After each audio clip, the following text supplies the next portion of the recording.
আপনি অ্যাডভোকেট রুহুল কবির রিজভী আহমেদ জাতীয়তাবাদী ছাত্র দলের একজন কর্মী থেকে আজকে উনি বিএনপির মহাসচিবের দায়িত্ব পেয়েছেন। আপনার ছাত্র দলের একজন কর্মী হিসাবে আমি গর্বিত।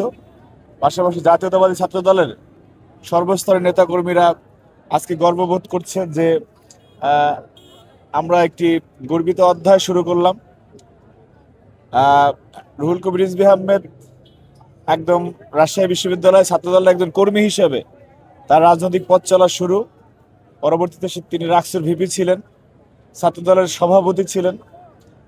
আহ, মানে সাংগঠনিক কাঠামোর প্রত্যেকটি পরতে পরতে দায়িত্ব পালন করে আজকে বিএনপির মতো দলের উনি ভারপ্রাপ্ত মহাসচিব হয়েছেন।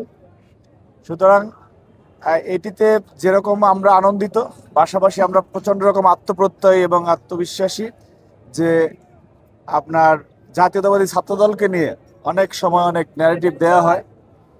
আজকে দেখেন যে মাননীয় প্রধানমন্ত্রী তিনি ছাত্রদলের সাংগঠনিক অভিভাবক, স্বরাষ্ট্রমন্ত্রী সে সাবেক ছাত্রদলের নেতা। আপনার অ্যাডভোকেট রুহুল কবির রিজভী আহমেদ উনি ছাত্রদল থেকে আজকে বিএনপির মহাসচিব।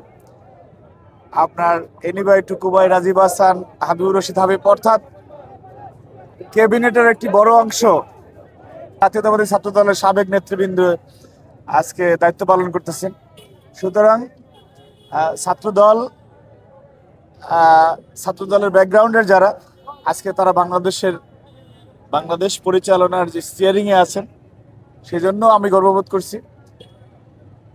একটি বিষয় খুব স্পষ্ট করে বলতে চাই যে আপনি দেখবেন যে অনেক ষড়যন্ত্র হয়েছিল, কিন্তু বেগম খালেদা জিয়ার আপসীর নেতৃত্ব এবং তারেক রহমান যে দৃঢ়তার সাথে দলকে পরিচালনা করেছেন, তাদের প্রতি আস্থা রেখে সারা দেশের নেতাকর্মীরা বিএনপিকে ঐক্যবদ্ধ, একদম তৃণমূল থেকে কেন্দ্র পর্যন্ত বিএনপি ঐক্যবদ্ধ ছিল।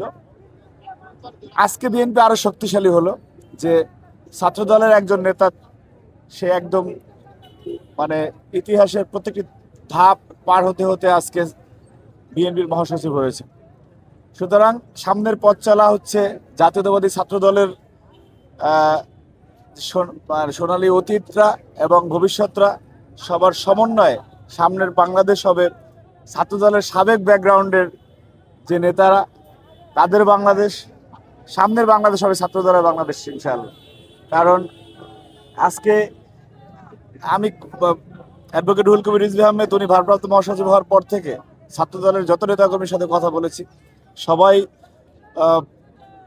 সবার মধ্যে একটি উচ্ছ্বাস, একটি আনন্দ, একটি আবেগময় অবস্থা দেখেছি যে না, ছাত্রদল থেকে আসা একজন মানুষ বিএনপি ভারপ্রাপ্ত মহাসচিব হয়েছেন। আমরা বিশ্বাস করি ওনার উপরে যে দল যে দায়িত্ব দিয়েছেন, আস্থা রেখেছেন, সেটি উনি ওনার কর্মের মধ্য দিয়ে দলকে সেই আস্থার প্রতিদান দিবেন। এবং একসময় আমরা আজকে যে ক্যাবিনেটে যে ছাত্রদলের সাবেক নেতাদের আধিক্য দেখতে পাচ্ছি, আমরা বিশ্বাস করি সামনের দিনগুলিতে এই সংখ্যাটি আরো বাড়বে। এবং আমাদেরকে নিয়ে যে বস্তা পচা ন্যারেটিভ দেওয়া হয়, তাদের উদ্দেশ্যে বলতে চাই যে আসলে আপনি দেখবেন যে অপরাপর ছাত্র সংগঠনগুলি, সেখানে যারা তাদের ছাত্র রাজনীতি করা, তারা দলে প্রচন্ড রকম উপেক্ষিত, কিন্তু জাতীয়তাবাদী ছাত্র দলের সাবেক নেতা কর্মীরা যারা মেধা, দক্ষতা, সৃজনশীলতার পরিচয় দিয়ে রাজনীতি করেছেন, তার প্রত্যেকেই স্ব জায়গায় মূল্যায়িত হচ্ছেন, আগামীতেও হবেন ইনশাআল্লাহ। সুতরাং ছাত্রদল থেকে মেধা, মনন এবং সৃজনশীলতার যে রাজনীতি ছাত্রদল করে, সেটি একটি প্রকৃষ্ট উদাহরণ এই পদায়নগুলির মধ্যে থেকে প্রমাণিত হলো।